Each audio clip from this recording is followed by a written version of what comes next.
Hello and welcome to Don't Bury the Lead, a special version of this show. We typically will recap SmackDown Live, and tonight we did our first pay-per-view, the Survivor Series. Dom, go ahead and introduce yourself to the people. This was a great Survivor Series. This is the first Survivor Series I've seen in years. And wow, do we have a lot to talk about tonight? I mean, 5 great matches, lots of gimmicks, because hey, it's Survivor Series. But that wasn't the only unusual match we had in there. Um, man, I mean, thankfully the main event was everything you hoped it could be. So that makes it easy for us, man, because here at Don't Bury the Lead, we don't bury the lead. So, John, what do you say? What are you going to lead us off with here for our top story? Uh, you know, there was another match on the card, and we'll talk about it. And I thought that really might be the lead after I watched it because it was Okay, fantastic in the sure. middle of the card. But But the story main wise, event delivered as yes. our lead.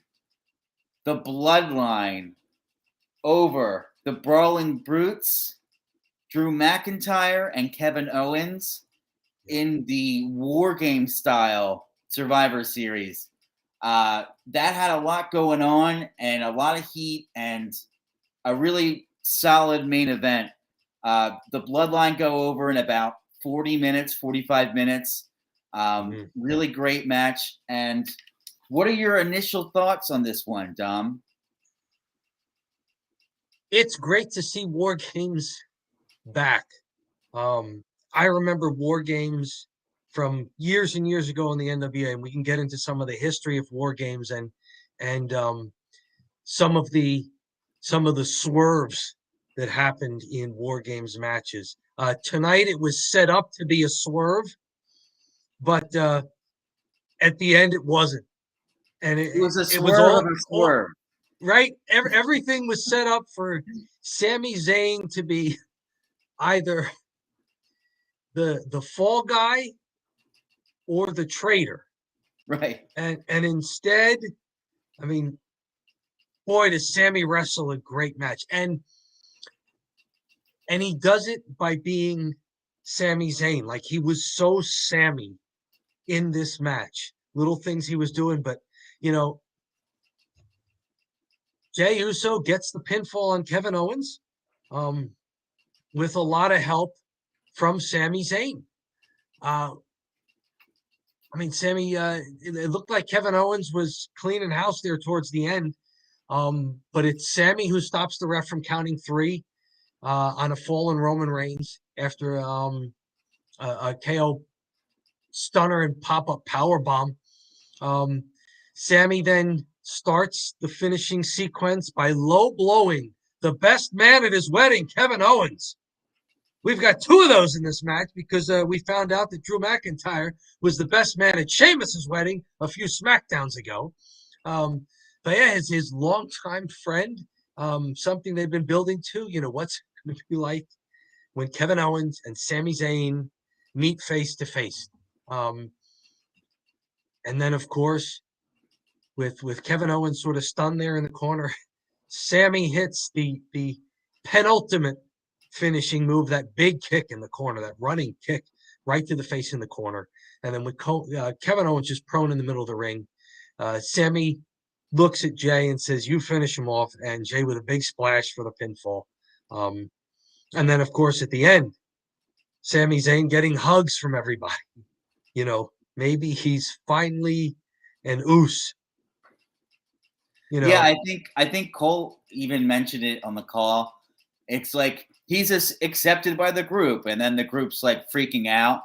And it mm-hmm. was a pretty cool moment because he was kind of like this comedy gimmick, and you could see like he's like freaking out in the middle of the ring, and the crowd really reacted to it. So the finish was fantastic. Um, You there want to was a talk story or moves here because it gets a little tough to follow. But like, what do you think you want to sink your teeth into first here with this main event? Um, I think just maybe we'll go like my overall, what I Sure, think, go and for it. then we can maybe kick it back to you for stories. So just I'm overall, still trying to get my thoughts together because I could go in either direction. So I yeah, if you have something that you definitely want to go, I'll follow you. Yeah, man, go for it. it's interesting because I've never seen. I've only seen maybe like one War Games match, so I was Okay, a little confused. Well, I should say I didn't really know the rules, so I was like, "What's going on either here?" do most people. Uh, as there's one guy in, he's in for 5 minutes, another guy in for 5 minutes. I'm like, can these guys pin each other or eliminate them? And then at the end, it all kind of dawned on me. Okay, it's like a war of attrition for some of these guys as they get thrown in the beginning. They Yes. get destroyed, and then once all competitors are in, then it goes live. Then the match Yep. starts. Then you can Um, actually win. yeah. So I You can win a really, battle before all 10 men are in, but you can't win the war I until really everybody's in. once I started to understand the rules, Mhm. I liked it a bit better. I thought it kind of drug in the middle, but once the big guys were in, and that's like specifically Kevin Owens, Sami Zayn, Roman Reigns, uh, even Sheamus to maybe a lesser extent, definitely Drew McIntyre when he went in. So once you Yep. kind of got beyond the openers as they went in, the the the match started to boil a little bit more for me. Like I started to get more and more into it, and then the finish was so great that Yeah. it was at least going to be a good match, regardless of what happened in the beginning, right? Because the finish was so Mhm. great. How about you? Maybe we could stick with the storyline stuff. Any thoughts on the storyline here? Storyline wise, they did such a great job. Excuse me, little. It's late here on the East Coast. Yeah. Um, but hey, we wanted to do Survivor Series, and we did Mhm. Survivor Series. Hey, it's our first pay-per-view after doing a bunch of SmackDowns. I got the tie on tonight. I am unaware, based on my lack of fashion sense, whether the snappy looking sport coat, the shirt, or the tie match with each other, clash with each other. Hey, leave us a comment here on Don't Bury the Leads. Tell me if I got it together here, or if this is just a mess, or if stuff. Are any two items of clothing working at all? Just shout out to me. I need all the help I can get. But I tell you what, I do have together, and that's pro wrestling. Um, a match like this, it can get repetitive because you know guys are trying to wear each other down. Then a new guy comes in, and the new guy cleans house. Mhm. And then somebody gets up and they start wearing down, and a new guy enters, and the new guy cleans house. And you saw a lot of that in this match. Um, that aside, what was most interesting to me, and they did this brilliantly. My goodness, Jay and Butch start. By the way, Butch, when he was in NXT as Pete Dunne, uh, this is his fourth War Games match, which is by far the most of any of the men's wrestlers tonight. So he knows this well. He and Jay were fantastic starting the match. Yeah, and That's something you need. You because this match can be awkward early on because there's too much real estate. You got two rings there. And there, there's ropes in the middle because that's where the two rings are pushed together. And there's two so rings. it can be weird to look at. It can be weird to know what guys are supposed to do. But I mean, like you being newer to War Games, what do you think of that setup? And did that make it more awkward, or did you say, okay, this is cool? That this I could already see early on that this leads to more stuff. I think that in the beginning, the opener, Pete Dunne uh, and the Uso brother really Butch did and Jay well. started. Yeah, Butch and I think he was done before, but anyway, Yep, so yep, Butch. that was Pete Dunne. He this is his fourth War Games. He did 3 in NXT. So they did a great job with the opener, and they Mm-hmm. just went real slow, which is perfect because we're going to have a ton of action. We're going to have a lot of people come in. Don't do anything too nutty in the beginning. Don't like grab a ton of tables and start smashing them. we're going to build to that at some point. So I think that they did a great job early on. How about playing up the injured wrist? We talked that Jay may have been legitimately injured at Crown Jewel. It wasn't a fracture, but I don't know how real it is, but they're saying ligament damage in the right hand. And real or not, they've been playing that for a few weeks. And I thought they did a great job of playing that up today in the War Games match. And, Jay was selling it big one time. And you could really see that when there were fewer guys in the ring. one spot they did was really cool was the finger lock, like where you Yep, grab yep. their fingers and you just yank them back. That's And it's Butch's like, move. that's nasty looking. Yeah, Uh, that's the nastiest looking thing they do. Guys going through tables, nothing. But yeah, like guys getting their fingers pulled, like, oh, geez. yeah, right. It's funny. Somebody gets smashed in through the table. You're like, okay, just table spot. But then just pulling someone's fingers back, you're like, oh, that definitely hurts. I know that hurts. Yeah, So like, yeah, it's like there's something gross about it. yeah. So that was a really good spot they did in the beginning. Um, there was another guy, Ridge Holland, in this match, Yes. who I thought really did well in the opener, like the opening portion of the War Games Yep. match. He was the third man in the match. First one after the original two entrants. The Brawling Brutes had the advantage, which means it's a staggered entry. So two guys start, then the team with the advantage gets to send an extra man down, then the team without the advantage gets to even it up, and then they keep doing that. One team gets an extra man, they even up until all 10 are in there. Yes, Ridge, who is Butch's tag team partner in the Brawling Brutes, he enters. And yeah, I mean, he looked good, and it didn't hurt that they were beating the crap out of one Jey Uso. Right. And he looked good. And I'm like, Yeah. I think I kind of had like an interesting feeling about him because a lot of these, I mean, all the guys in the matches have been in really big matches. They've been main card guys. Pete Dunne at least has been, I knew a lot of the stuff he's done. And this is really the first time I've really seen this guy do anything. And I would say of any sort of like main event status. So I had a feeling just for him, like I felt good for him. I'm like, this must be a pretty cool feeling to be in Yeah. Boston, in their stadium, like in a great wrestling city, in a Survivor Series pay-per-view main event. So I was like, this is pretty cool for this dude. Yeah, he was kind of the forgotten man of the Brawling Brutes because, I mean, Sheamus, obviously, he's been a star for years. Yeah. And then Butch and Ridge were a tag team and a pretty good tag team. But then Butch also got a singles push. He was most recently in the World Cup. I mean, for the shot at the Intercontinental title. Yeah. So Butch, the former Pete Dunne, he's got that pedigree as no pun intended with the move. Like he doesn't do his move, but he's got the pedigree as a singles wrestler. Mm-hmm. So he's getting more TV time, and Ridge is kind of always there in the background. So yeah, it was neat to see him get back in the ring and show what he can do. He's a stocky guy, powerful guy. They bill him as a former rugby player, which I get it. He looks like it. He looks like he could play some rugby. Yeah, and it worked. And you mentioned that there weren't a lot of weapons until sort of later in the match, and you're right.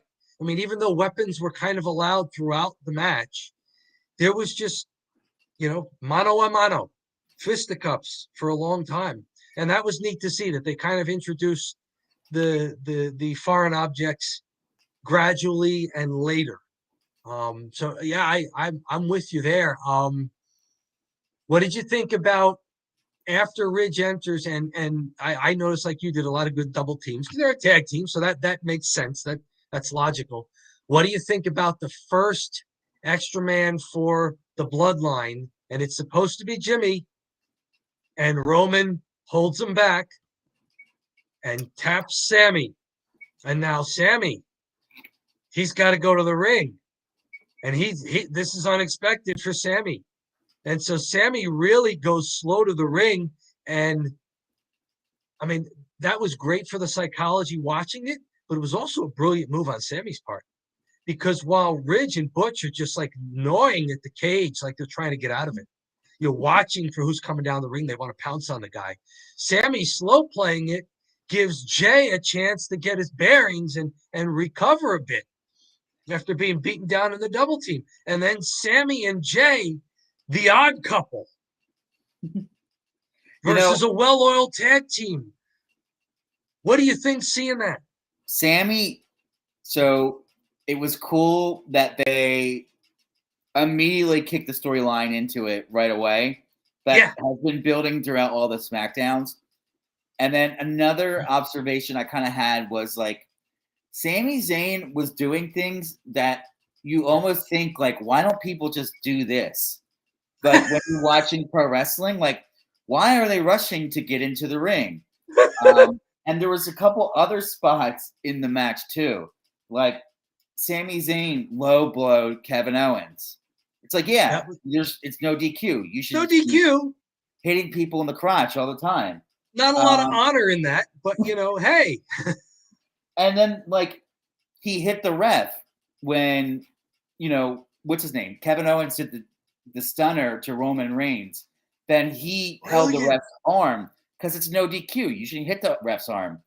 And then he didn't beat up the ref, but he couldn't reach Kevin Owens to break up the pin, but he could reach the referee's arm. So he went for what was in reach.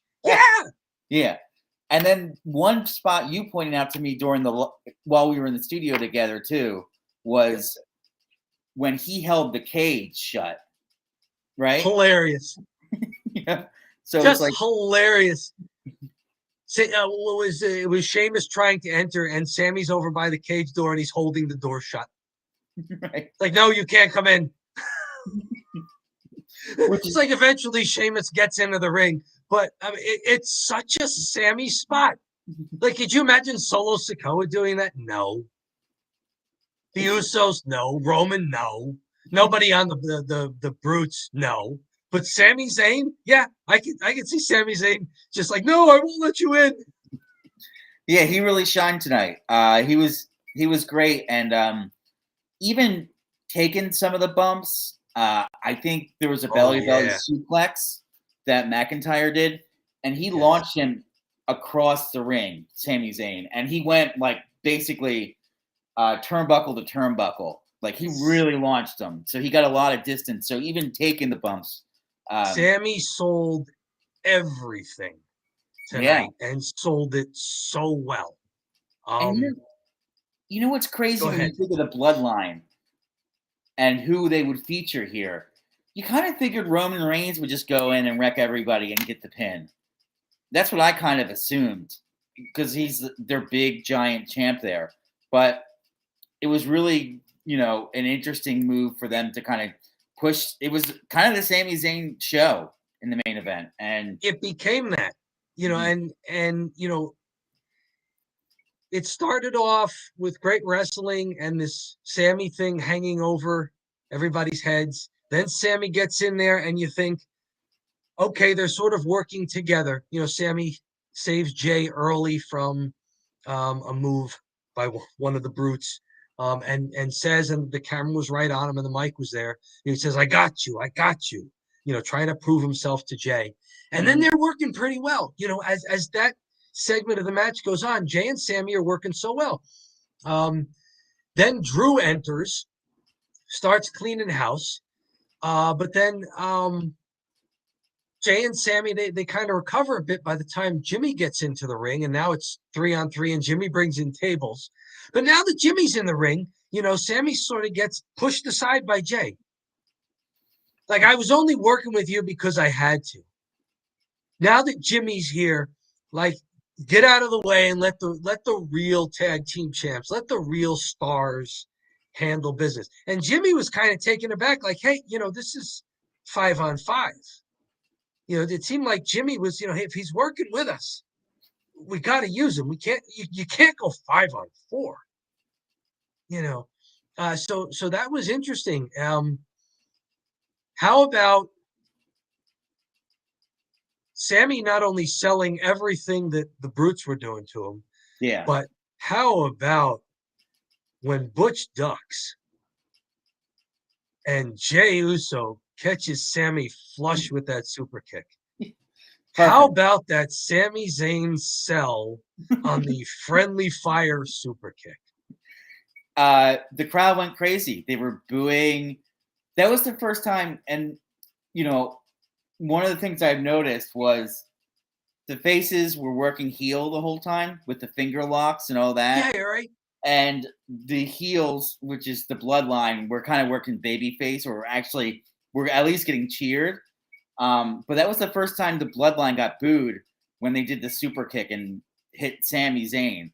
They're like, that was the first like boo to the bloodline. But That's what it took to get the crowd riled up. yes. So that was that was a great spot, and that was like again like continue to build that like storyline throughout the whole match with the Sami Zayn, and will they turn or will he turn on the Usos? Now let's talk about this for just a second here. We've discussed before a lot of these gimmick matches, especially when there's so many wrestlers in them, that it becomes difficult to book and to get any sort of decent looking finish out of it, because you've got to find a way to incapacitate everybody else except maybe two guys or three guys.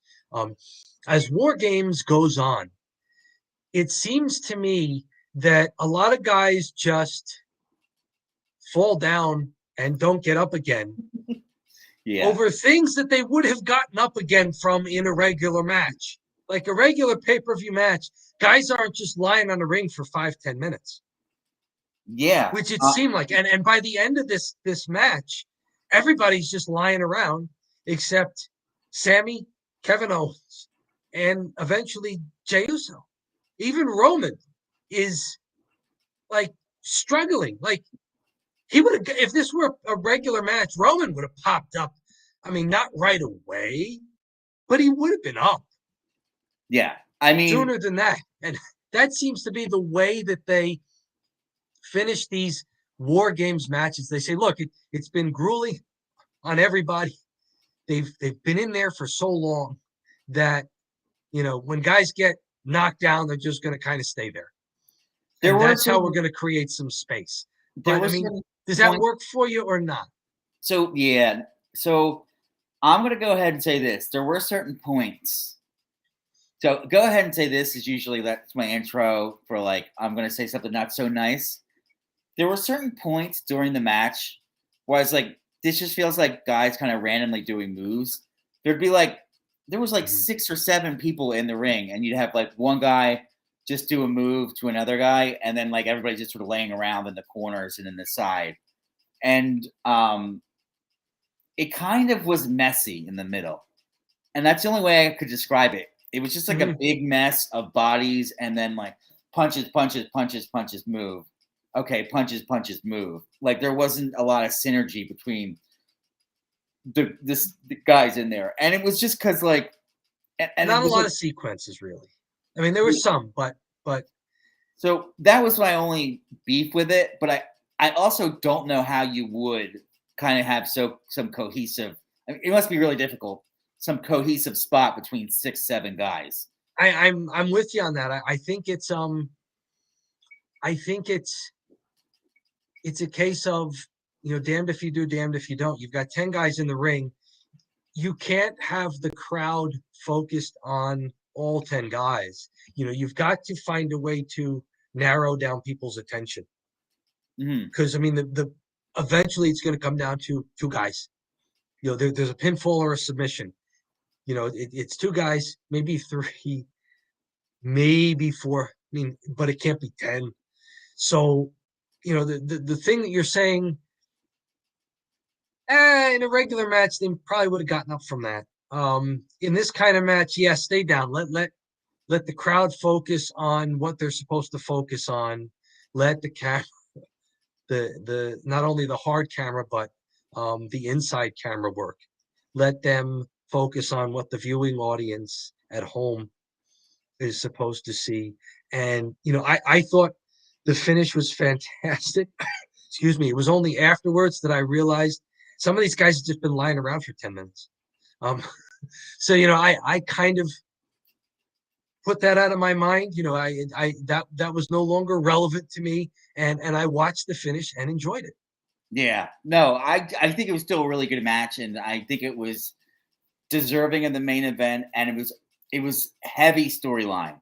There weren't like amazing spots, but the storyline that they No. kind of built up from all the different SmackDowns we've watched, Yep. building into this, and then to have it go down like it did was like totally delivered. And before we leave, I mean, I mentioned before, War Games has a history of swerves. 1996, WCW used to run War Games at Fall Brawl. 1996 was the NWO versus WCW. The NWO had formed earlier that year. And of course, the NWO's fourth man was Sting, except it wasn't. It was a fake Sting because the last guy to enter from the back, they didn't do cages out front, from the back for the WCW team was the real Sting, who came in, cleaned house, got pissed at everybody for thinking he had turned on them, and just left the ring. And the NWO wound up winning. And that was really the end of that Sting character. Like, that was the end of it. And then the next year, War Games was Kurt Hennig turning on the Four Horsemen and joining the NWO. And, Flair getting his head slammed in the cage door. And War Games, especially towards the end there, were known for shocking turns, and so I got to tell you, I'm glad WWE did not go there tonight. Yeah. I thought this was a fantastic storyline, and I thought everybody in the ring just played the part so well. This was entertaining.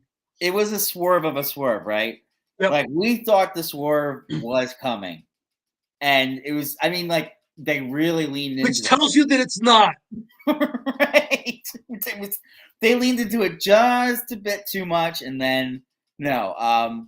Sometimes they make it really obvious, and that's okay, too. But it was like, okay. Well, that's what keeps you guessing. But, like, it's the kind of thing, like, once it's over, you look back and you say, oh, of course it went that way. Yeah. Of course Sammy is true to the bloodline. It was a swerve of a swerve. He was playing Kevin Owens the whole time. Right. But if he had turned on him, he'd been like, of course Sammy turned on them. Didn't you see it? Yes, and really that's good storytelling. When it could go either way, and you just kind of sit back and say, all right, I'm gonna let myself watch the match and be entertained and just see if it's executed well. I'm not going to judge it based on whether I guessed it. I'm going to judge it based on whether the story is told well and presented well by the performers. And for that, I got to say this main event delivered. Yeah, absolutely. Just like one more thing about the main event. Sure. And this is just like random spots I noticed. Okay. People love counting. So when they did the spot where they had basically Sheamus's move, I don't know what it's called, but he punches the guys in the chest and they're yes. The ropes. But when all five guys were doing that and they were doing the count, the crowd was just sucked into it. And they're like, 1, 2, 3. They love it. So if you it's pretty simple. If you want to get over as a babyface pro wrestler, find something the crowd can count. And then they will love it, Or do with you. And that's that's another great point to maybe kind of wrap up our talk of the main event on, is there were all the things you would expect in not a War Games match, but that were chances for the crowd to kind of get involved. The live crowd. We've talked about how great it is when the live crowd is into the match. And there were some times tonight when the live crowd was not into the matches, some of these other matches. But the live crowd was into this main event. They were counting along. I'm glad the Boston crowd could count that high. Will wonders never see? I love you, Boston. Come on, it's a joke. Tell me in the comments, did you like that joke or not? But they're doing the ooh ah with Roman, and everything else. The crowd had their moments to get into the match without being, smarts. The crowd said the times when you bring the crowd in are best when you bring them in as part of the show, not as guys who are too cool for the show. Yeah, definitely. Who are just trying to crap on it. So yeah, I mean they did the details in this match. And I think that was because the in-ring stuff was it was all right, but it was everything else that Hmm. made the main event so good. Um, that's And all. wasn't this better than the old Survivor Series where guys were just thrown together and you scratched your head and said, why are these guys on a team? Because we talked about this in past SmackDowns, that this kind of makes sense that this would be why you bring back War Games. And it makes sense that these are the teams. The big pull was Kevin Owens, and having that be the focal point, Kevin Owens and Sami Zayn. I didn't even Yeah. think about that. But then, why are you with these guys? And then he low blows them, and then they're like, yeah, all right, we low blow him. You like he low blows his best friend, and just like I'm a noose now. So, but everybody had a reason to be in this match other than we need to fill out the roster. yes, right. Other than so for bringing back War Games at a WWE major pay-per-view, cheers to WWE for doing it right. You didn't just throw 5 guys in there to say, hey, we want to have War Games. Like, you saved War Games for what War Games was meant for, which was lots of guys who have heat with each other, long-standing heat. That's when it works best. And, it delivered for a multitude of reasons. I like this match. yeah. But it wasn't the only great match. Like, what do you think deserves second billing tonight? So, for me, I wasn't too surprised that this match was really good, and it almost was like I got to talk about this in the lead, but then once we get into Survivor Series and the War Game style match, I was like, okay, that's a lead. But I thought the triple threat match, yes, with Bobby Lashley, Austin Theory, and Seth Rollins was good. Maybe for an opposite reason. So, where we talked about really good storyline stuff in the main event with War Games, this one was more technically pleasing. Like, this was just a good wrestling match. And, there's a couple notes I have here. So basically, Austin Theory what stands out to you? Austin Theory went over. That's almost a little surprising, but I guess at some point you got to get the U.S. title off of Rollins, and I guess that was the way that they thought they would do it. Austin Theory had the Money in the Bank and lost it earlier this year, which always is. And that was the heat between these 3 guys. Yeah. So oftentimes when that happens, this wrestler's in the doghouse and he's not really performing that well, and it's like, you fail to cash in, like, forget it, we'll just move on. So when he failed to cash in, I was like, ugh, what's going on here? But they popped the U.S. title on him. There's a couple things I noticed, from a technical standpoint that I've seen, in the triple threat matches. It's usually 2 guys in the ring and then 1 out, and then 2 guys wrestle, and then the 1 guy and they do-si-do, and then 2 guys in and then 1 out. And they just sort of rotate in and out. There was a lot of triple team moves where all 3 guys were involved in the move. So I thought that was a really something unique where I was like, okay, they're really doing the triple threat right. Exactly. If you're going to do a gimmick match, then you've got to find something to do with the gimmick that enhances the match. And if you're going to do a triple threat, excuse me, if you're going to do a triple threat, you've got to find, like you're saying, sequences where one guy's just not half dead on the outside and it's really just a one-on-one match. And like, take me through if you had any of your favorite sequences there with all 3 wrestlers. I tried to take notes on my own. It got so fast paced there This match really picked up the pace as the match went on. It's the Yeah, opposite of a War Games match. Like this right. one, the War Games kind of has to slow down because by the end of it, you've got to focus on just a few. This one I picked up. Yeah.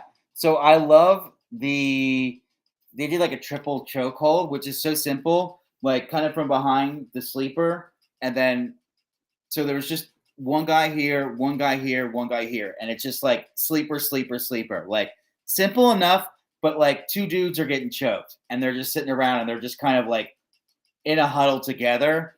I don't think I've seen that in quite some time. There were Um, two of those. Let me ask you which one you're talking about. I thought one looked ridiculous.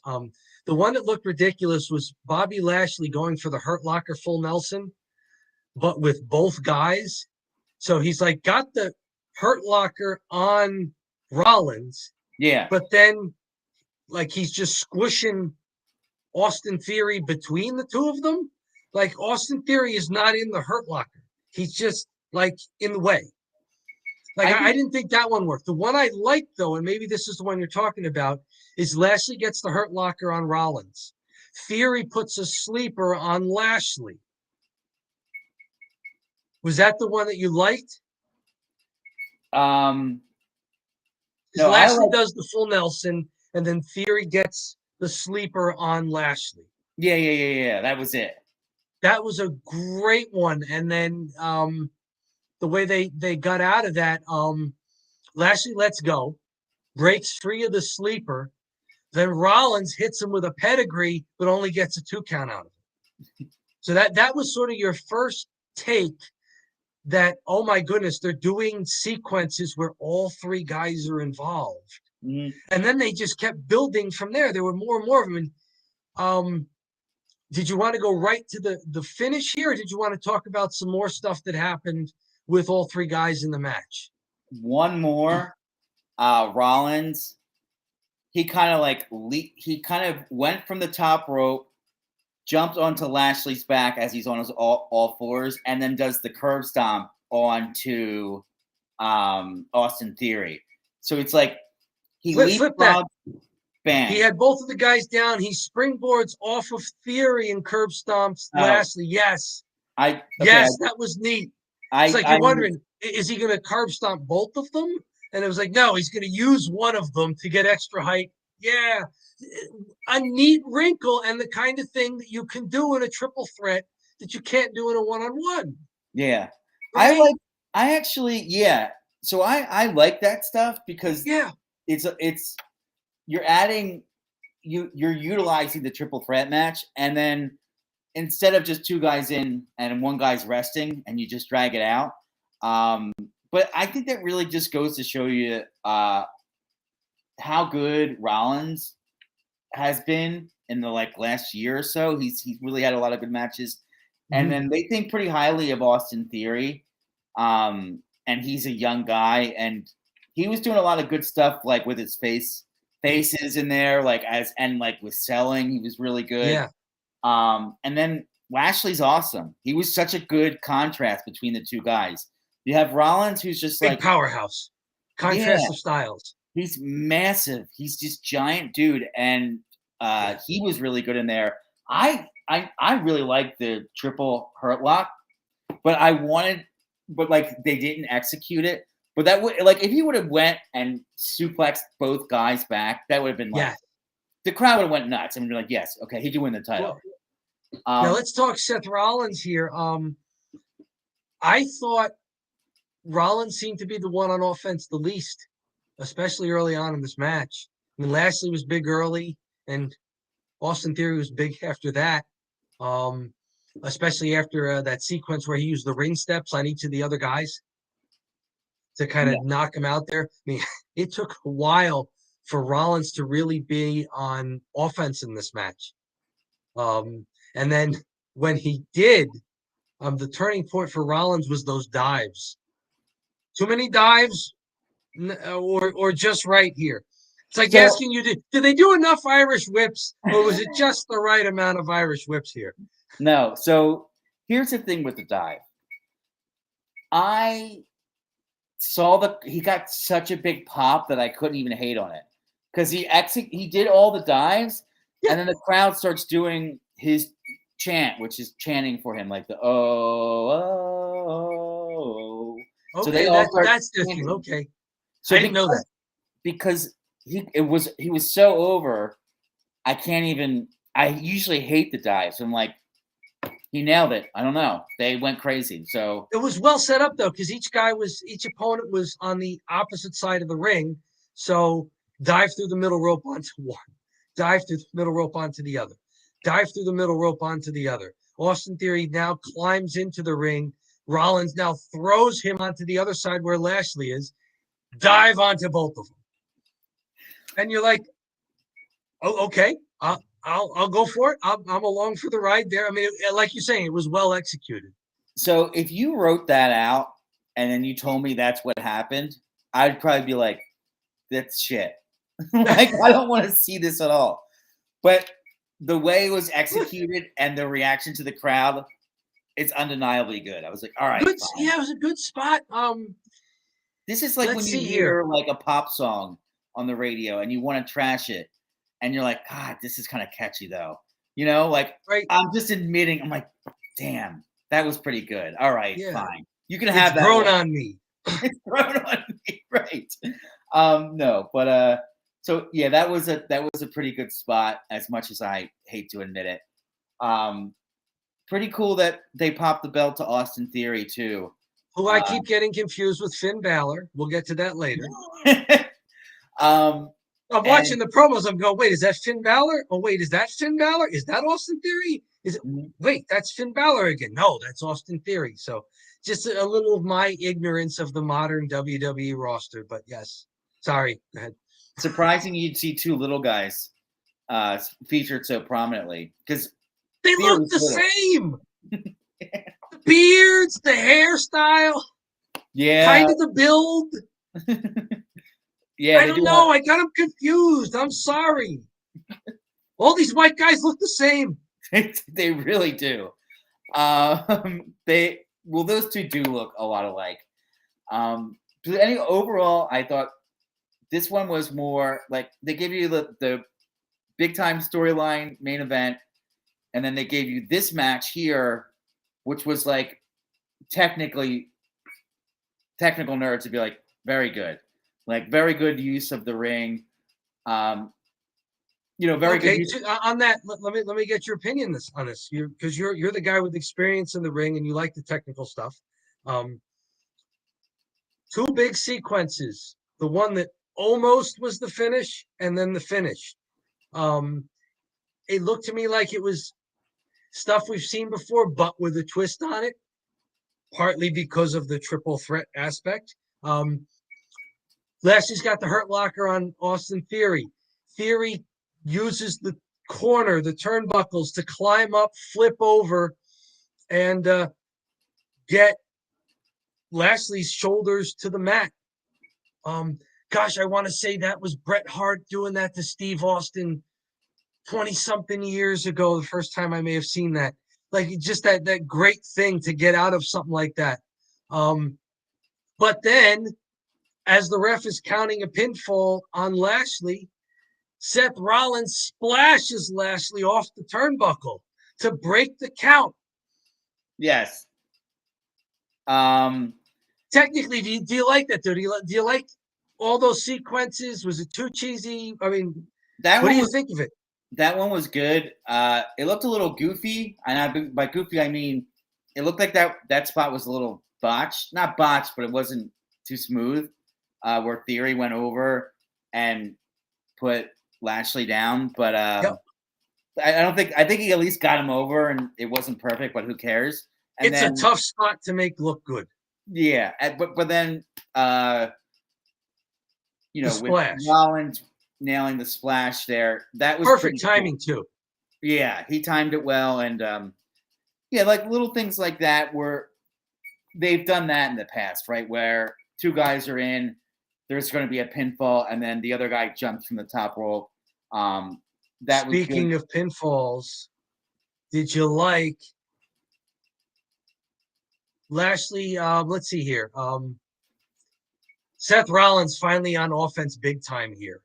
Superplex on Theory, then holds on, stands up with him again, high vertical, looks like he's going to go for a brain buster.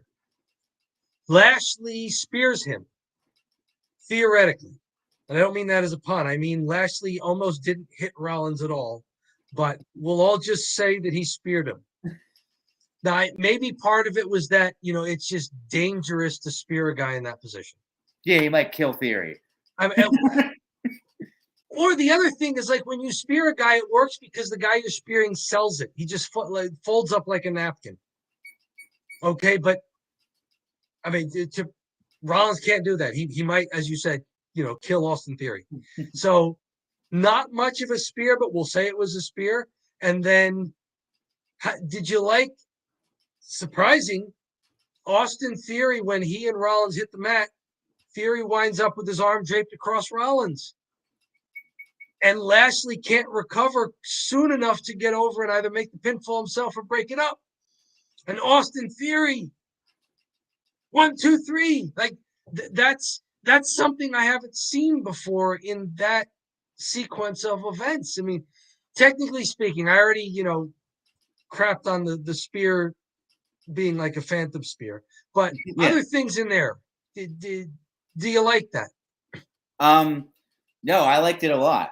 I didn't realize that it was, maybe the angle was a favorable camera angle, because I didn't notice that it was a poorly executed spear. But maybe it's like you mentioned, or we kind of mentioned earlier, it was just like when you had the guy up in a suplex, if he really unloads and spears him, it could be a real mess. So they just kind of play it safe, and then he just, let Theory land on top of him and then get the pin.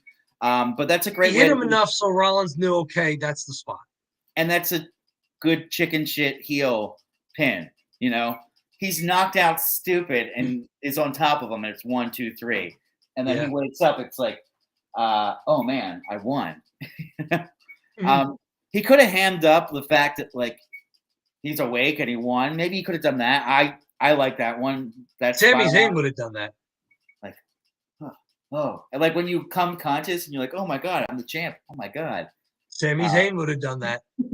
But Austin Theory, he's a little more serious. Yeah.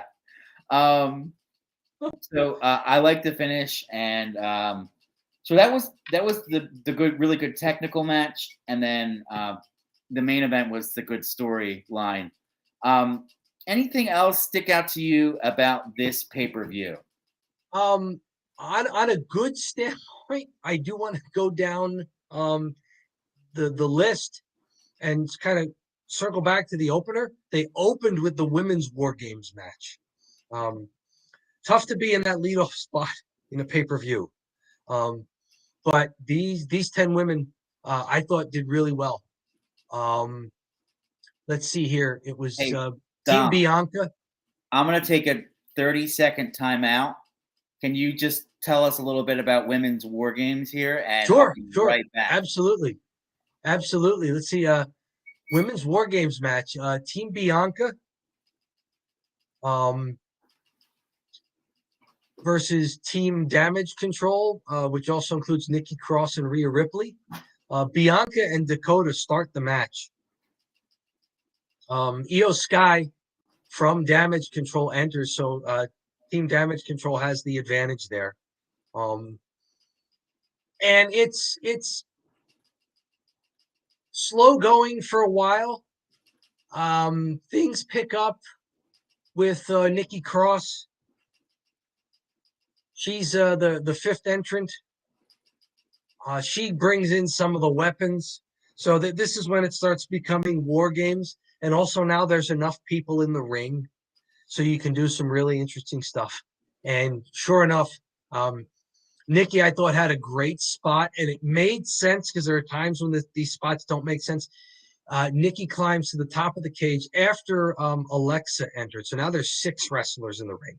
It's Bianca and Dakota who started, Io Sky and Nikki from Team Damage Control, Asuka and Alexa Bliss from Team Bianca.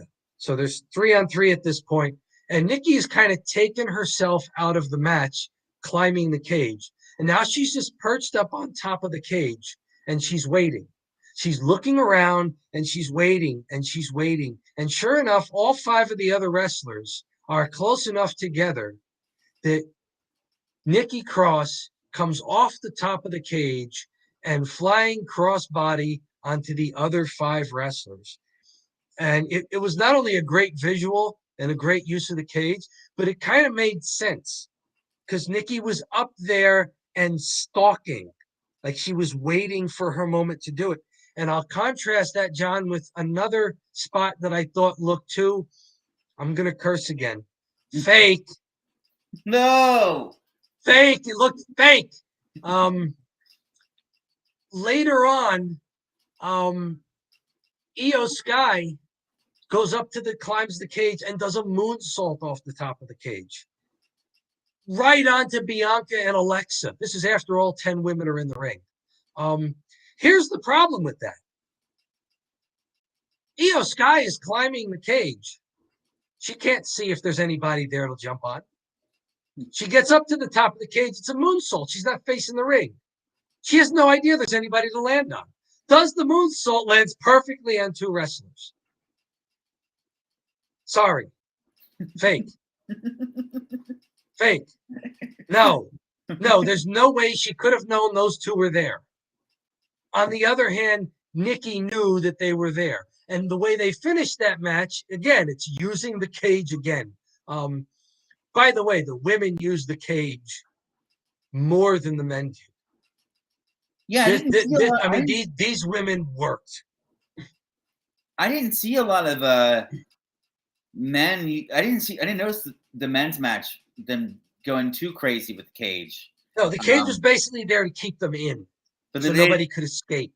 But the women used the cage as part of the offense, and not just throwing people into the cage, but like going off the cage, climbing the cage, things like that. And these women worked. The finish was both of the tag team champs of Damage Control.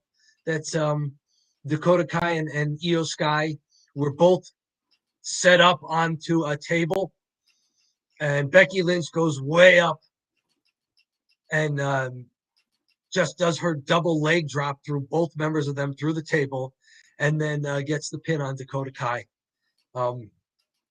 Neat finish, kind of made sense. Well done, used the cage. It was a good welcome back for Becky Lynch, who apparently had been out for 4 months because of an attack by Dakota Kai and Io Sky. So that made sense getting them in there. And also, because these wrestlers were mostly Raw wrestlers, I can't speak to, we haven't been watching Raw. We've been watching SmackDown. So I can't speak to how well the storylines were built here. But just judging by the work in the ring, I thought it was impressive enough. Yeah. I thought these women worked well together. And the work was there. Like hitting the spots, including that fake one. I mean, it was still impressive. She moonsaulted off the top of the cage. And the 2 wrestlers she landed on caught her correctly and nobody got killed. So, okay, you went for the visual. It was gratuitous and unnecessary because you had 2 other top of the cage spots that made sense. But okay, like even with that one, they work well. They hit their spots. These women take bumps. They're not afraid. I mean, the days of the women just being eye candy is over. Yeah. I mean, these women wrestle. So did you think, I didn't see the match. So full transparency. You saw some highlights though, but it was good. Yeah. Did you think the work in the women's match was better than the men's match? The actual in-ring stuff that they were doing. I'm going to give it a tie because it was different. Okay. The men were doing a lot of power things. The women were really using more of an aerial assault on things. I know that's weird to say, but there was one great moment where Io Sky entered. She was number 3. Asuka was the one who evened things up there, entering number 4. Asuka and Io Sky, now on opposite sides in War Games, they were tag team partners in Japan. So that was a neat face-to-face for the two of them. Yeah. And, boy, did they square off well. You could tell they knew how to work with each other, whether it was longtime rivals or in this case tag team partners. But they work well together. I like that the crowd was kind of into this. We got a "We Want Tables" chant when they started. Bailey enters and throws two ladders in there. And then Bailey of the "Are You Stupid" fame, she knows what to do. She starts bringing in the ladders, and the crowd starts going, "We want tables." So Bailey goes back for a table. Now there's tables in there. There's a "We Want Tables" stand because obviously. So yeah, she goes and gets a table. And then they use a table in such a creative way. Those two rings are joined, but they don't rip out the ring ropes on the side that's joined. So you've got ring ropes, 3 feet of space, ring ropes. They've got Bianca Belair pushed up against the cage between the two rings. They slide the table along the middle ropes and wedge her against the cage to basically take her out of action for several minutes. Yeah. Because they've kind of got her stuck there. Neat use of the table. You don't just have to hit people with it and have it break. They use the table strategically to incapacitate an opponent. Kind of a neat spot that you hadn't seen before. And then yes, eventually the table started breaking as wrestlers went through them. So they didn't fail to deliver. They also, let me see here. Well, that's cool that they use the table to hold someone back, and that's not something usually you see the table in there and it's it's going to explode at some point. Yeah. They actually use it for something else, which is, what you're asking for in a big schmage of people. Do something a little unique. Where the guys were doing a lot of power stuff, like you said, and that's a good point. It was power stuff. It was the suplexes, when McIntyre suplexed Sammy. That was a huge power spot. Anything Sikoa did was a power spot, right? Yeah. So Superman punches for everybody. Yeah, all power stuff. KO with stunners everywhere. Sorry, power stuff. Women had a neat match spot. They've got ladders in the ring. Obviously, they're not using the ladders to climb because there's no belt suspended or weapon suspended above. The ladders are just there, almost as tables. Rhea drives Mia Yim through a ladder. The ladder snaps in half when they go through it. So it's like a table spot with a ladder. So yeah, some bumps. I mean, this women's match had some bumps. It was hardcore enough. I wasn't as into it. I'm less familiar with the wrestlers in the women's match than I was with the wrestlers in the men's match. But I mean, this women's match was a tie runner-up to the main event, and only because the main event had such a good story. If I had to rank in-ring work, this and the triple threat were 1 and 1A. Okay. And then the main War Games match with the Bloodline and the Brutes would have been right behind them. But story-wise, I just didn't know if there was that big a story in this match and to why they were there. And that's not to say that there wasn't a story. It's just to say that it was done so well in the main event that it takes it up a notch. And those are the kind of things that you ought to acknowledge. It's like that was better than expected. Yeah. And it gives that match just extra gravitas and extra just a sense of really compelling action as you're doing it. So no knock on the women that I simply just wasn't aware of if there were long-standing storylines here. I'm just judging on the work I saw in the ring, and it was great. It was a pay-per-view quality match, and it was a good use of War Games. And really, because they went on first, it was that women's match that brought War Games back to major pay-per-view.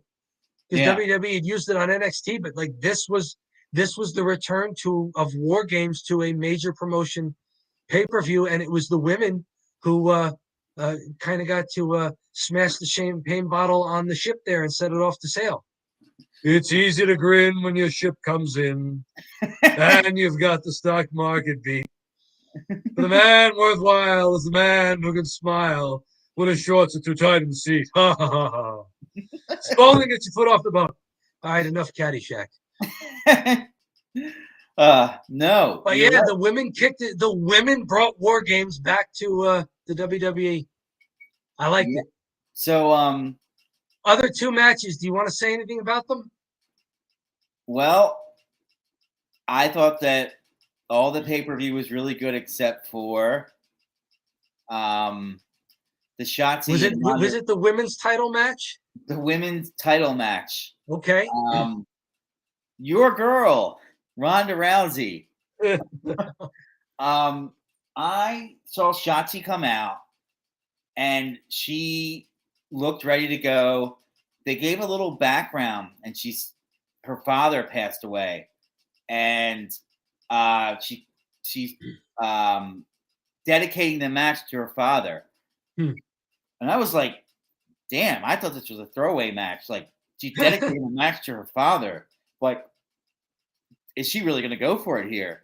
They have not built that up at all. So that was a new wrinkle. If it's real life, then, prayers for Shotzi's father and the family. Yeah. But yeah, so, yeah, and I don't really think that Shotzi did that bad. And based off of, no. Ronda's kind of historical past here, she was awful. I mean, she was bad. There was back-to-back botches. You sent me a message like that. I just watched back-to-back botches from Ronda. Yeah, did you want to go through that? Because from an overall standpoint, before we get into some of the spots, I like that, Shotzi's the underdog. Ronda and Shayna Baszler are the legit street fighter, shoot fighter bullies. I get all that, and they've got the numbers game. So it worked from a psychology standpoint. And Ronda's playing up that bully thing.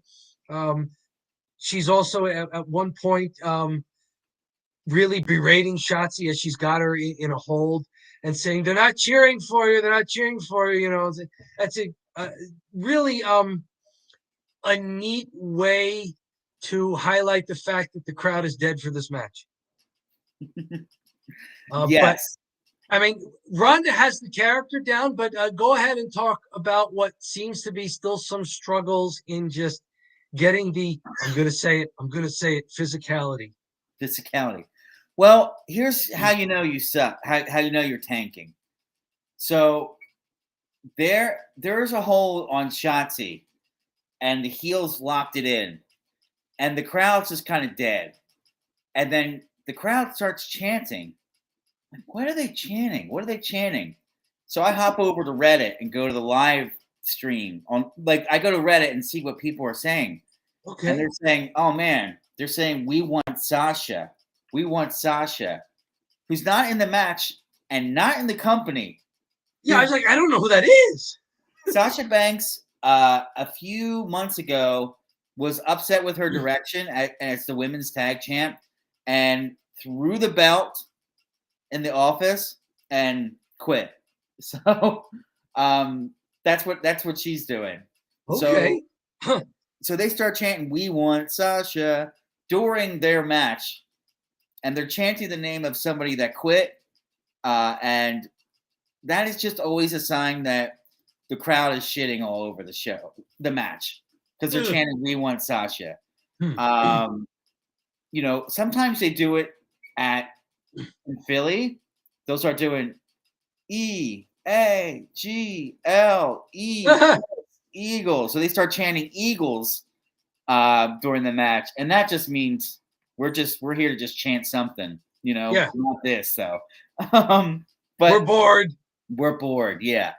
So I want to say specifically, the spot was she kicked her foot up. I rewound it. what's her name? Shotzi's in between the middle rope and the top rope, and she's hung over. And she like kicks her foot up, and it's supposed to be hung up. And then she just like kind of stands there. And I was like, what was that supposed to be? Like, were you supposed to hit her? Were you supposed to miss and hang your foot over the top rope? Like, what was that? Yeah. And then directly after that, Shotzi comes off the top rope, and Ronda's supposed to pick her up and really suplex her, like catch her and slam her. But instead, she just kind of catches her, and they just roll back together. And then she pins her. And it looks like this woman, Ronda, she's a jiu-jitsu champion. She should be able to slam somebody. She should be able to catch somebody and then dump her. But she just kind of caught her, and then they just rolled backwards together, and then she got on top of her. And this was all in like a 20-second segment, like 20 seconds of the match. It's all botch right here, botch right. I would say the top rope one was a really bad botch because it's supposed to be a big spot, and it was just like you guys fell down on the ground. I saw that too. I've seen guys do that before where you catch a guy as he's jumping off the top rope and you turn it into a kind of a power slam. Yeah, anything. But Ronda didn't seem to turn enough. It looked to me like, I mean, did Shotzi connect? That's what it looks like. It looked like Shotzi went off the top rope and hit her, but then she rolled over and then pinned her. So, which meant she should have caught her and suplexed her. She could have caught her and belly to bellied her. She could have caught her, and even if she wants to hip toss her, anything. Not that. Don't just go backwards and fall backwards. Yeah, it looked almost like an arm drag. Like it was a confusing spot to look at. Mm-hmm. And then the Piper's Pit slam. So at the end, Ronda does her 2 moves of doom. To win. She does the Piper's Pit slam out of the fireman's carry. And then, that goes into the arm bar. So, I mean, that's what she does well. And she does the character stuff well. She's a good bully. She's animated. She talks trash during the match. She does that well. But some of the in-ring stuff not there, and Shotzi was not able to just carry the match. And now that I know the crowd was chanting, "We want Sasha," and it referred to a wrestler who quit. Yes. Wow. Okay. Good go in the Boston crowd there. I'm sorry for making the joke about you guys counting before. Yeah, they surprisingly no. Well, here's the thing too. Whenever there's a wrestling match, and it could be Boston, it could be New York, it could be Newark or Atlantic City, it could be Philadelphia. If you're in that Northeast corridor, like they're not taking any crap. So if there's a bad match, they're gonna shit on it. Like they're not gonna sit there and it's not gonna be quiet. At some point, someone's chanting something like you can't wrestle or something. That's the worst one you get. You can't wrestle, but that's that's one that comes up, right? I haven't heard that, but I'm keeping my ears out for that one now. Now we say here, don't bury the lead. My concern is that putting people in matches with Ronda Rousey, it looks like they're giving them a push because they're getting a title shot, but the matches are so poorly received by the crowd. Like, I wonder if they're burying all the people that wind up in matches with Ronda Rousey. You would think Natalia. Yeah, you would think theoretically, because they get an opportunity to wrestle the champ, they're getting a push. But are they getting buried because they wrestle these matches and they stink and then they're just buried? Like the match winds up not being very good. The crowd is dead, and it's the kind of thing like, man, I would put this on my resume if it was just one line, wrestled for women's championship. But if I had to like make a video of it and send that in, it's like, no, I wouldn't do that. I would just put the line on the resume, wrestled for women's championship. So that's a concern, and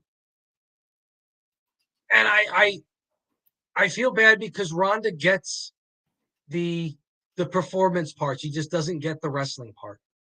And she looked a little better in this one than she had previously on SmackDown bouts. But she's got to be better for a pay-per-view. This was clearly the worst match of the pay-per-view. Yes.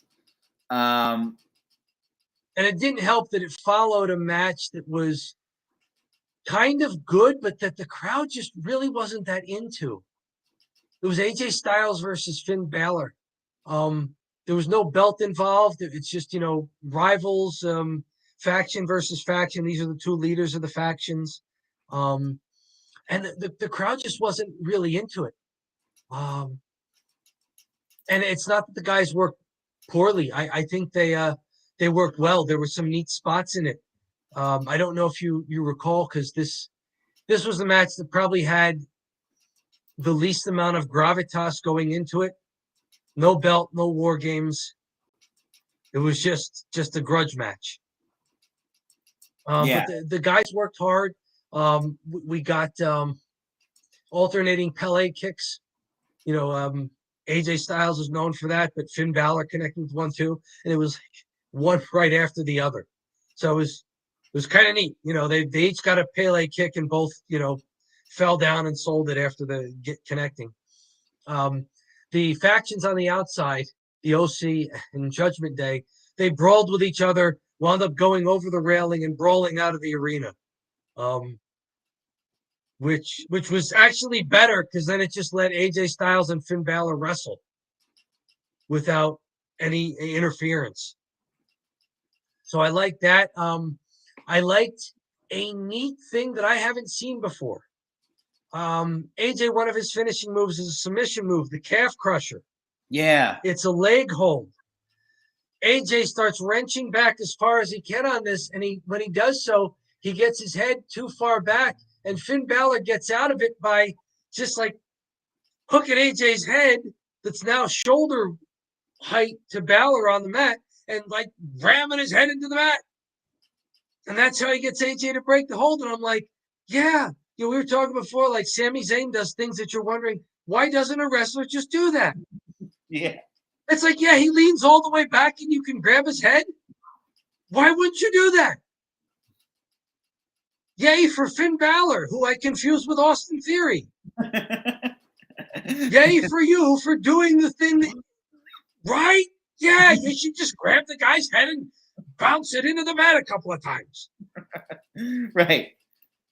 So he does that. It was fantastic. The pinfall was AJ's flying forearm, which he does. He pulls himself up to the top rope, not the turnbuckle, but kind of middle of the rope. So he kind of springs off it when he hits it. And he does the flying forearm, which is kind of like Roman Reigns' Superman punch, except it looks a little cooler, but it's delivered by a guy who's smaller, so it doesn't look cooler. Right. But it's a cool move. And he gets the pinfall off of that flying forearm. Pretty decent match. And then the guys kind of glare at each other afterwards, like, this, as if this isn't over. And it probably isn't. But, a decent match. Is it pay-per-view quality? Maybe. Like, it definitely undercard. Crowd did not to me seem that they were really into it.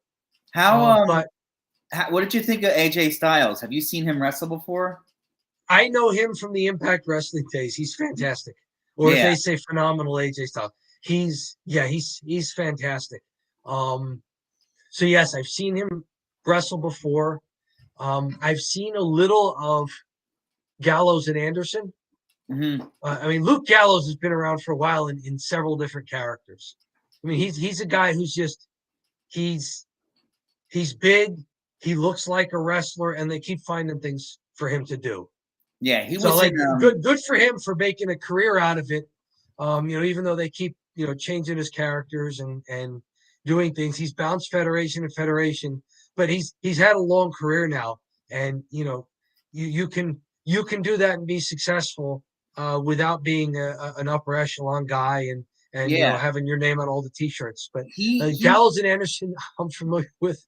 Judgment Day and Finn Balor, no, these guys are pretty new to me. But but I'm impressed by what Finn Balor can do in the ring. Finn's really good in the ring. He had some pushes kind of back in the day. And I think his time's just kind of up, and he is he might be a borderline like a top guy in NXT because he's a really good wrestler, but it's over for him. He is what he is. He might honestly, if Finn Balor really wanted to forward his career, he'd leave WWE and go to Japan or AEW. That's what Finn Balor probably should do because he's pretty stale. Okay, huh? I don't know that about. I know he looks pretty decent. The announcers tried to play up to both he and AJ were former Universal champions. They both were, but AJ. It must have been a while ago because Roman has had it for 2.5 years. So it was AJ Styles was the Universal champ, and he was a real champ. But Finn Balor had it for a day, and he dislocated his shoulder, so he couldn't hold on to the title. Okay. And that kind of really sent him down a rough patch. Yeah, that's a tough break because you got to push, and you actually and we just didn't get a chance to see if you could deliver. Yeah, and then he just started to do some stuff where he jobbed to Bray Wyatt like pretty bad one match because Bray Wyatt came back and he like had this whole new gimmick, and then like basically Bray Wyatt had this completely new gimmick where he's like, I don't know, kind of doing stuff he's doing now.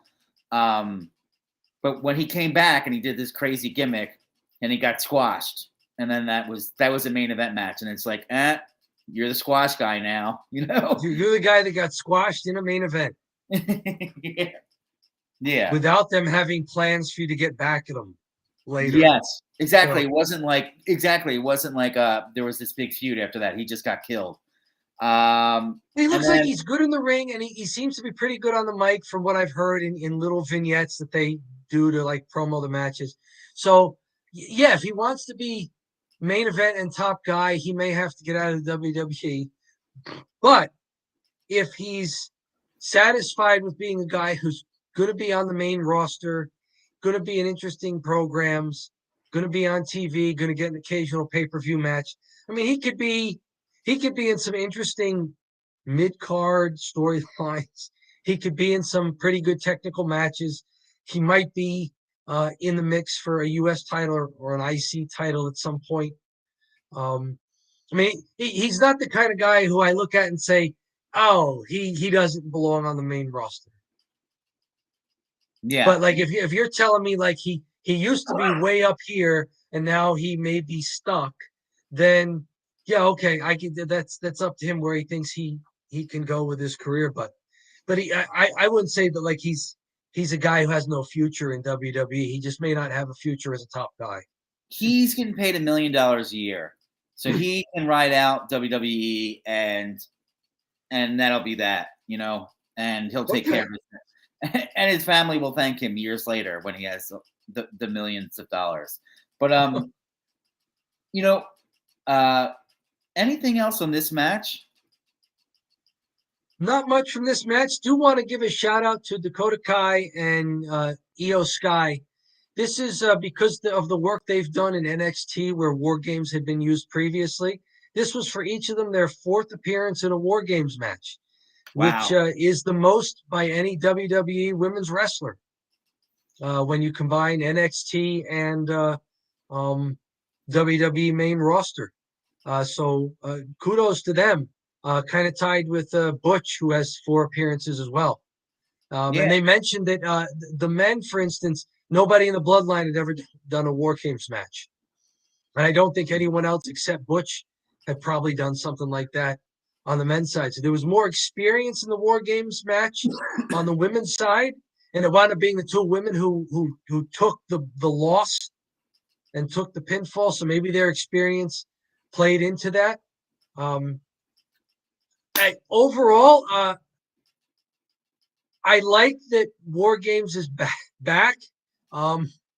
It not only shows that WWE is really trying to incorporate the history of not only themselves, but picking and choosing the things from the WCW NWA days that they've purchased the rights to that they think can really enhance their stuff. Um, I haven't seen a Survivor Series in a while. I mean, you tell me, does bringing War Games into Survivor Series take Survivor Series up? Does it bring it down, or is it a draw? Um, well, I'll have to say this: the War Games match I watched tonight was done well. Okay. And that might be a match that would have done well as a normal Survivor Series match anyway. Okay. So, Survivor Series, wasn't that just a 4-on-4 or 5-on-5 tag match? Yes, but the gimmick was like with War Games, guys enter one at a time until all 10 are in there. With Survivor Series, it was like, say you start 5-on-5. As a guy takes a pinfall or submission or gets counted out, he's got to leave, and now the other team has. So now it's 5-on-4, and then maybe it's 5-on-3, and then it keeps going until only members of one team remain. Now that's me remembering years ago to old Survivor Series stuff. I don't know if they've changed up the Survivor Series gimmick I since then. I have two comments. So Sure. the first one is going to be about WWE, and the second one is going to be about NJCW. Okay. So the first comment, I do like the War Games. I like a cage in a match. Adds an element to it. So there's a cage. Double ring. Yeah, the double ring, which is wild, and then I like the way that you're getting a long match, you're going to get beat down, and then it all comes together, and then it starts, right? Yep. So I do like that format, especially for a pay-per-view. You get a lot of different matches because you're getting like a one-on-one, then you get like at some point it's more of a tag team. So you get a lot of different dynamics over the course of that buildup. Yeah. Now, if like tonight, there was that big risk of Sammy turning. Yes. And that really added to that style. Sure. Because that was perfect for that style. And so perfect for War Games because he sends out Sami Zayn early. Mm-hmm. It's like, no, you're the first man down for us. Get out there and help Jay. Mm-hmm. Mm-hmm. So for a while, there's no place for Sammy to hide. He's either got to get along with Jay or it's all going to crap early. Yeah. So I do like that. And I did want to say another comment about NJCW. There you go. We did do a Survivor Series type match. And I was on the heel team. It was me and the Diamond Stable. So me, Diamond Earl Scruggs, Pat Klein, and I think we might have teamed with somebody else, some other heel. Was Joey Guns in that one?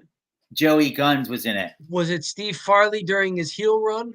No, it wasn't Farley during the heel run. He was on the face side. And I only wanted to point this out because the way we arranged the match was the Diamond Stable got squashed. So, like, none of the baby faces lost, and every one of the Diamond Stable got pinned. Yes. So that was one year we did it in that style. I think it was me, Pat, Eric, and maybe Joey Guns, or I feel like there was because Joey Guns is so big. It was somebody weaker. Okay. But yeah, and at the end it was like a 3 or 4-on-1 on Diamond Earl Scruggs, the part-time wrestler, full-time manager. Yeah, so everybody got to beat up on Diamond Earl Scruggs at the end, which the crowd loved. Yeah, Diamond Earl was a heel. He was definitely a heel. Yeah, and nobody was left except for Diamond Earl Scruggs at the end, and he's like, "Oh no, don't hurt me! I have money!" And they're just like, they start beating the hell out of him, And yeah, so Nasty Nick starts destroying him. So yeah, that was the one time I can remember we did a style, at least a match like that, where I was squashed. There you go. Like if you want to go home, I mean, I'll say my go home is that It's good to see War Games back, and it's good to see WWE using it properly, meaning that the gimmick enhances the match rather than the gimmick just being there. And at some point, you saying, I'd rather this just be a regular match. Like in neither one of the War Games match did I think, oh, the War Games aspect is making this worse. In both of them, I thought the War Games aspect made it better. So kudos to them. Maybe this is the Triple H regime. Um, you know, him liking this and wanting to give it a shot on the big show and on one of their big four pay-per-views. I mean, it's Survivor Series, Royal Rumble, and WrestleMania. Those are like the originals, that were huge pay-per-views for WWE. So to put War Games as an opener and a main event in one of your major pay-per-views during the course of the year and to book it properly.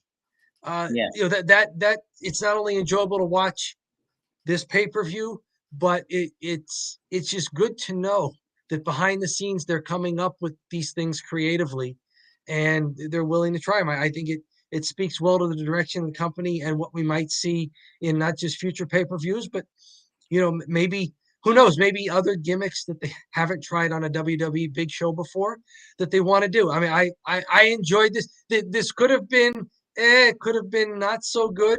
I thought that the stuff that was supposed to deliver and carry the show delivered and carried the show. And you can argue about the stuff down card. Yeah. For me, I think you bring up a great point of them using War Games instead of Survivor Series and having that match. Because in the past years, I have been pretty bored with Survivor Series. I didn't even consider it one of the big pay-per-views anymore. I actually thought Money in the Bank had kind of taken that spot. Because Money in the Bank has all those ladder matches, which are fun, but it also has that you get the briefcase, and that really sets up a wrestler for the whole year because they can cash in whenever they want. Like, it's super cool. So I always was like, I know Survivor Series used to be big, but I always felt that the ladder match had taken over Money in the Bank. But Survivor Series now, switching to the War Game style and having a storyline built and not just random guys wrestling, huzzah, great. So excellent main event, a really good main event. This was not... it was a main event without a belt on the line. Yeah, and it works. And that's what you can do if you get a gimmick correctly. Don't overuse it and understand how to execute, how to write it and execute it when you do use it in that sparingly developed moment when it's gonna be a payoff for you. And it wasn't Flair versus Ricky Steamboat. Like, don't get it twisted. It wasn't Flair versus Ricky Steamboat from a technical standpoint, right? No, but it was great. But it was a really good match, and it was Flair and Steamboat weren't using ladders and tables and kendo sticks and trash can lids either. Yeah, it's a different match. You can't judge it for what it was. Yeah, for what it was. I think it delivered, and they did a good job. Yeah, and then going back to what we talked about earlier, the Lashley, Theory, Rollins, that match was probably my. I don't know. At first, I thought it was going to be my favorite, but the War Games over delivered. So this is a close second. The Lashley versus Theory versus Rollins. I loved all the triple team stuff. I loved the hard hitting action during it, and I like the finish in the winner. I like the chicken shit win by Austin Theory. Yep. And the two one-on-one matches where the things were like, Yeah, and then the other stuff. I mean, I only really saw Ronda Rousey and Shotzi, and I don't like Ronda Rousey versus Shotzi. It's not like a -10, not -5-star match. It's not that bad. Yeah, but it is something like that's around 1.5 stars out of 5. Like, it's down there, So it's not the kind of thing that you would want to put on a pay-per-view. No. So yeah, this pay-per-view was a mixed bag if you want to like go down the scorecard match by match, segment by segment. But here on Don't Bury the Lead, we go for the top story because that's what people remember, and that's what that's what makes or breaks your pay-per-view. Like the WrestleMania for years, it was who's the Undertaker facing and is the big belt on the line. And, you might have forgotten the other 10 matches that they did. So if we're going to judge based on the lead was pay-per-view worthy, and this was entertaining because of it. One extra note, if I can put it in there, War Games is a long-standing thing. Arn Anderson appeared in 19 War Games matches in his career. He won. He was on the winning side 0 times. Arn Anderson 0 for 19 in War Games matches. The Road Warriors, 13 matches, 13 wins. Dusty Rhodes, who invented the match and was the booker, 11 War Games matches, 11 wins. Maybe a little lopsided there, Dusty, booking his friends there, but kudos to Arn Anderson for putting over guys 19 times without a victory in War Games. And being such a great wrestler himself. That's crazy. He wasn't a jobber by any means. The Four Horsemen lost everything. The Four Horsemen never won a War Games. Ric Flair in the NWA days. In the NWA, before WCW, War Games records. Ric Flair 0 for 14. Arn Anderson and Tully Blanchard 0 for 15 each. Barry Windham 1 for 12. One year he wasn't in the Horsemen, he won. Wow. The greatest faction ever. They keep putting people over in War Games. So that's it. If you want to delve into the history of War Games, there's a lot there. If you're a WWE fan who's wondering what this is, it's got a long history, for better or for worse.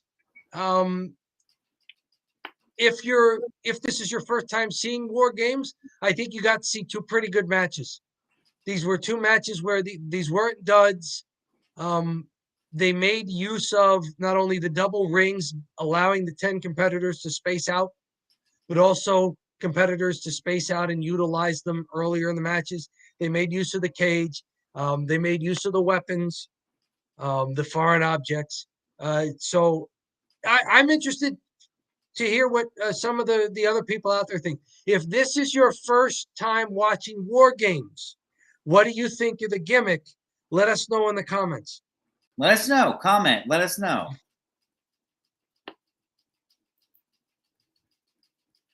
So yeah, I mean, John and I, we can talk forever. I mean, but yeah, if you have things that you notice about this that you want to jump in on, let us know. Perhaps it becomes something that we incorporate into a show later. The way that WWE found out that we were talking about Ricochet never getting a win and now has him on a 2-match winning streak in a title belt tournament. We did that. That's us. Don't bury the lead. Don't bury the Ricochet. He doesn't have to win all the time, but show a good worker with a good gimmick a little bit of love. Don't bury him, WWE. Don't you dare. We love our Ricochet. So, overall, we did the Italian go-home here. We're not going to bury Survivor Series. Maybe this breathed a little life into the pay-per-view. We're not going to bury War Games. It looks like WWE, for their first attempt at running it on the main promotions pay-per-view, they did it well. We're not going to bury any of the performers who were involved in those matches. Everybody seemed to perform well and make the match work. We're not burying any storylines. I think from a storyline standpoint, they're all good. There are some nits to pick elsewhere on the card, but I feel like we got our 4 hours worth here watching this pay-per-view. Enjoyable. Back to SmackDown next week, but this was an enjoyable idea. I'm glad you had the idea to do this, John, to skip doing a SmackDown recap last night and instead wait 24 hours or 25 or 26. It's a little later. And make this our first chance at recapping a pay-per-view. And tell me if my outfit works. I brought out the tie for a pay-per-view. It absolutely works. Thank you. Every other person on YouTube that does these wrestling reviews or recaps or any sort of wrestling show has on a dirty black t-shirt. So we're looking good compared to these folks. You can, when you're done, look on YouTube and see some of the other videos that do the reactions. They're all guys in t-shirts. Like and subscribe us first. Ring that bell. Get notified of Don't Bury the Lead, because we not only do these weekly recaps, we do shorts, and we break our longer recap shows into segments, anywhere from 4 or 5 to maybe 10, 11, 12 minutes, depending on the topic and what we're going on. So there's content several days a week, even though we only do one live show after either SmackDown or, in this case, after the pay-per-view. So keep in touch with Don't Bury the Lead wrestling recaps here, and leave us your thoughts. Leave us your feedback. We can take it. We're grown men. We're big boys. We can take the spot. We can take the hit. And we'll sell for you. If it's a well executed shot, we will sell for you. That's a good one. All right, well, thanks so much for your time, man. I'm thinking, this was a really good pay-per-view, and we'll have to go down the road here. Maybe we'll do pay-per-views from here on out. But we'll see how we're how well spice it up every now and then. Yeah, we'll see how well this does, and thanks so much for your time, and talk to you later. Thank you, everybody.